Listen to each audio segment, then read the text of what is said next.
Hello everyone, आज हम गणित में संख्याओं पर संक्रियाओं की समझ रखना दक्षता पर काम करेंगे। यहाँ पर मैंने कुछ नियम लिखे हैं। नियम देखकर बिल्कुल भी नहीं डरना है, क्योंकि ये हमें याद नहीं करने बल्कि सिर्फ इनको समझना है। यहाँ पर है संख्याओं पर संक्रियाएं यानी कि मैथमेटिकल ऑपरेशंस। मैथमेटिकल ऑपरेशंस में हमें कुछ नियम हैं, उनको हम उन ऑपरेशंस को लागू करके देखते हैं। पहला नियम है संवर्ग प्रगुण या संवर्ग नियम। तो इसमें हम सबसे पहले नियम को देखते हैं जोड़ के संदर्भ में। सबसे पहले मैं आपको बता दूं कि यहाँ पर हम पूर्ण संख्याओं के लेकर कुछ क्वेश्चन करके देखेंगे, मैथमेटिकल ऑपरेशंस लागू करके देखेंगे। तो पूर्ण संख्याएं कौन सी होती हैं? 0 से लेकर सारी संख्याएं पूर्ण संख्याएं होती हैं। 0, 1, 2, 3, 4, 5, 6 एंड कंटिन्यू लास्ट तक सारी पूर्ण संख्याएं होती हैं। तो यहाँ पर पहला इसका नियम है कि किसी भी पूर्ण संख्या में अगर हम पूर्ण संख्या जोड़ते हैं, घटाते हैं, गुणा करते हैं या भाग करते हैं तो उसका उत्तर भी पूर्ण संख्या ही होता है। तो यहाँ पर कोई भी रैंडमली मैं संख्या ले लेती हूँ। यहाँ पर मैंने ली है 5 और 7। तो इनको जोड़कर देखते हैं। 5 और 7 दो पूर्ण संख्याएं हैं, इनको जोड़कर देखते हैं तो हमारा उत्तर आता है 12, जो कि एक पूर्ण संख्या है और ये नियम इस संख्या पर लागू होता है। अब हम इन्हीं संख्याओं को घटाने के संदर्भ में देखते हैं कि 5 घटा 7 तो हमारा उत्तर आएगा, यहाँ पर देखिए घटा 7 है तो हमारा उत्तर आएगा घटा 2। तो जो कि मैंने बताया है कि पूर्ण संख्याएं 0 से लेकर ये इधर वाली संख्याएं होती हैं, इसमें घटा और पॉइंट वाली संख्याएं शामिल नहीं होती। तो यहाँ पर ये घटा आया है तो ये इस पर ये वाला नियम लागू नहीं होता है। अब अगर इन्हीं संख्याओं के साथ हम गुणा करते हैं 5 गुणा 7 तो हमारा उत्तर आता है 5 सते 35, जो कि एक पूर्ण संख्या है और ये नियम गुणा पर भी लागू होता है। अब है इन्हीं संख्याओं पर हम अगर भाग करके देखें तो हमारा उत्तर क्या आएगा, जो कि हमें यहाँ से स्पष्ट दिखाई दे रहा है कि वो हमारा जो भी उत्तर आएगा पॉइंट में वो एक पूर्ण संख्या नहीं होगा।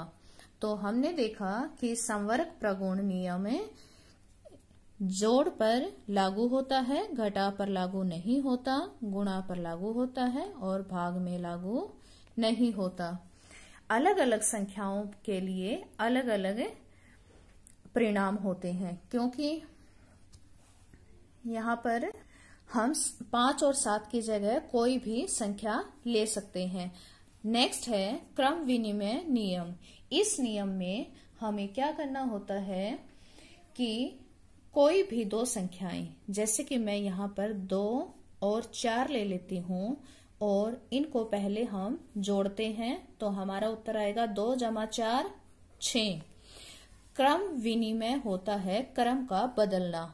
तो क्रम का जो इधर वाली संख्याएं होती हैं, इनको अगर हम इनके क्रम को बदल देते हैं तो हमारा उत्तर देखिए क्या यही रहेगा या बदल जाएगा। देखते हैं 2 + 4 है तो अब मैं लिखती हूँ 4 + 2 तो हमारा उत्तर फिर भी 6 आता है। तो इसका मतलब ये नियम इस पर लागू होता है। अब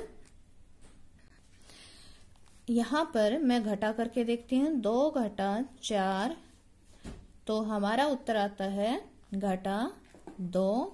और अगर हम इनका क्रम बदल दें तो 4 घटा 2 तो उत्तर आया 2, जो कि दोनों बराबर नहीं है। घटा के संदर्भ में ये नियम लागू नहीं होता।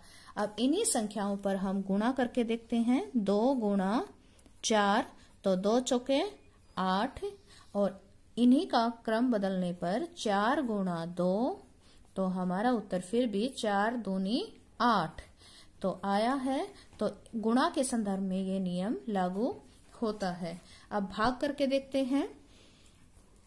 2 भाग 4 और 4 भाग में 2। तो यहाँ पर देखिए दोनों का उत्तर अलग अलग आएगा, तो इसका मतलब भाग के संदर्भ में ये नियम लागू नहीं होता है। अगला है साचर्य नियम। साचर्य नियम में क्या होता है कि कोई भी 3 संख्याएं लेनी होती हैं। इसमें रैंडमली ले लेती हूं मैं 4, 5 और 7। अगर हम तीनों संख्याओं को जोड़ते हैं तो इस साइड भी इन्हीं संख्याओं को लिख लेती हूँ, 4 जमा 5 जमा 7। साचर्य नियम के अंतर्गत ये होता है कि यहाँ पर पहले 2 संख्याओं को जोड़ते हैं और यहाँ पर अंतिम 2 संख्याओं को जोड़ते हैं। तो अब नियम के अनुसार इनको हल करके हमें देखना है कि क्या दोनों साइड एक जैसा उत्तर आएगा। 4 जमा 5 9 जमा 7 और यहाँ पर आया 4 जमा 5 जमा 7 12, 9 जमा 7 16 और 4 जमा 12 16। तो यहाँ पर हमारा ये नियम लागू होता है। साचर्य नियम के अंतर्गत 3 संख्याओं को हल करके देखा जाता है। अगर इसी संदर्भ में मैं इन्हीं संख्याओं को लेकर घटा का करती हूँ तो 4 घटा 5 घटा 7 और 4 घटा 5 घटा 7, यहाँ पर पहली 2 संख्याओं के साथ और यहाँ पर अंतिम 2 संख्याओं के साथ। 4 घटा 5 करने पर हमारा उत्तर आएगा घटा 1 और यहाँ पर ऑलरेडी है घटा 7 और यहाँ पर है 4 घटा 5 घटा 7 करने पर क्या आएगा घटा 2। तो यहाँ पर आ गया, ये घटा बाहर है एक अंदर है, तो इसका क्या हो जाएगा 4 जमा 2। यहाँ से हमें क्या मिलेगा 4 जमा 2। तो यहाँ पर है घटा 1 और घटा 7, तो यहाँ से आया घटा 8 और यहाँ से आया 4 जमा 2 6। तो यहाँ पर हमने देखा कि इन दोनों का उत्तर एक जैसा नहीं आया, तो ये नियम घटा पर लागू नहीं होता है। अगला नियम है वितरण नियम। वितरण नियम में भी 3 संख्याओं का नियम होता है। इसमें हमें A, B, C दी होती हैं और ये ऑपरेशन ऐसे किया जाता है कि वितरण नियम में जो ये A है तो इसका क्या नियम है कि पहले हम इसको B से गुणा करेंगे और फिर इसको हम C से गुणा करेंगे। तो संख्याओं के संदर्भ में देखते हैं, A की जगह हम लिखते हैं 2 गुणा 3 जमा 6। तो यहाँ पर देखिए 2 को हम पहले 3 से गुणा करेंगे और फिर 6 से गुणा करेंगे। तो 2 गुणा 3 जमा 2 गुणा 6।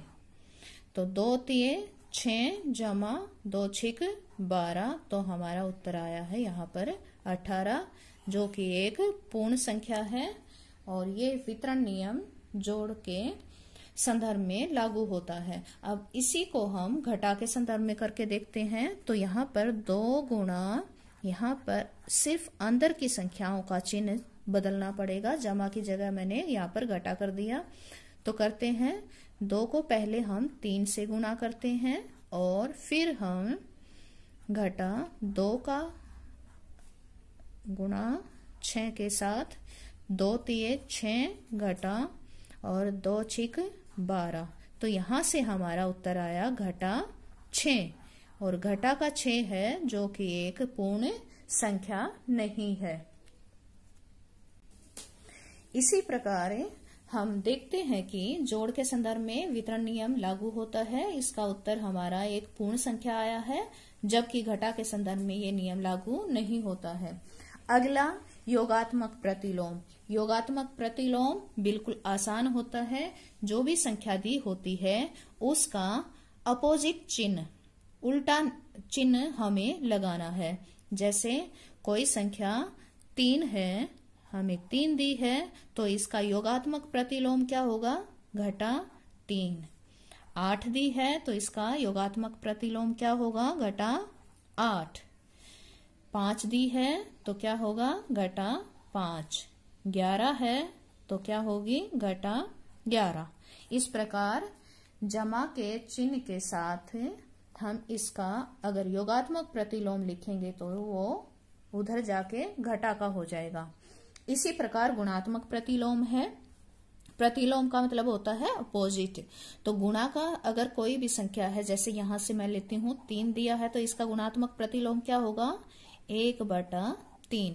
यहाँ पर गुणा में है, 1 गुणा 3 बोल सकते हैं इसको, और यहाँ पर आ जाएगा 1/3, ये भाग में चला जाएगा। यानी कि आगे है 8, तो 8 का गुणात्मक प्रतिलोम क्या होगा? 1/8। 5 का गुणात्मक प्रतिलोम क्या होगा? 1/5। और 11 का क्या होगा? 1/11। नेक्स्ट है तत्समक अवयव प्रगुण। इसमें क्या किया जाता है कि किसी भी पूर्ण संख्या को 0 के साथ ऑपरेशन करके देखते हैं। जैसे मैंने यहाँ पर 2 लिया है, तो 2 को अगर हम 0 के साथ जोड़ते हैं तो हमारा उत्तर क्या आएगा? 2 × 0 2। और अगर इसको दूसरी साइड 0 × 2 ऐसे करते हैं, क्या दोनों साइड का हमारा उत्तर बराबर आएगा? 2 × 0 2 और 0 × 2 2। इसी प्रकार हम घटा करके देखते हैं। 2 घटा 0 और 0 घटा 2। 2 घटा 0 कितना आया? 2 और 0 घटा 2, तो यहां से घटा 2 आया। जोड़ के संदर्भ में ये नियम लागू होता है क्योंकि हमारा दोनों तरफ एक पूर्ण संख्या आई है, लेकिन घटा के संदर्भ में ये नियम लागू नहीं होता क्योंकि यहाँ पर एक तरफ क्या आया है? घटा 2, जो कि एक पूर्ण संख्या नहीं है। इसी प्रकार गुणा का देखते हैं। 2 × 0 और 0 × 2। 2 × 0 0 होता है और 0 × 2 0 होता है। गुणा के संदर्भ में भी नियम लागू होता है, लेकिन भाग के संदर्भ में आप देखिए 0 भाग में 2, यहाँ पर ये नियम लागू नहीं होगा।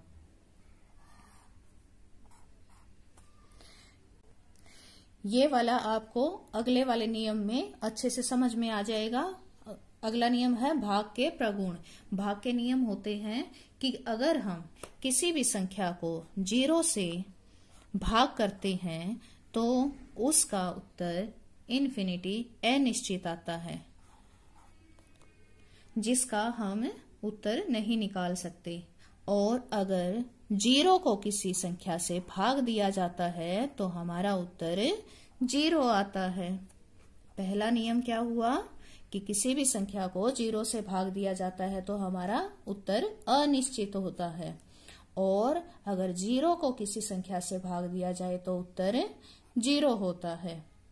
तो इसी प्रकार ये हमारा अलग अलग उत्तर आया था, तो जो कि एक अनिश्चित आया है एक साइड, तो ये नियम तत्समक अवयव प्रगुण इसमें लागू नहीं होगा। अगला नियम है, ये नियम नंबर 2। अगला नियम है, अगर किसी संख्या को उसी संख्या से भाग दिया जाता है तो हमारा उत्तर आएगा 1। क्या उत्तर आएगा? 1। अगला नियम है, अगर किसी संख्या को 1 से भाग दिया जाता है तो हमारी वही संख्या उत्तर होती है। तो इस प्रकार हमने देखा कि संख्याओं पर संक्रियाओं की समझ हमें बहुत आसानी से करनी है, बिल्कुल आराम से करनी है, कोई पजल नहीं होना। इनको ना तो हमें कोई नियम याद करना है, सिर्फ इनके ऑपरेशंस की प्रैक्टिस करके अच्छे से समझना है।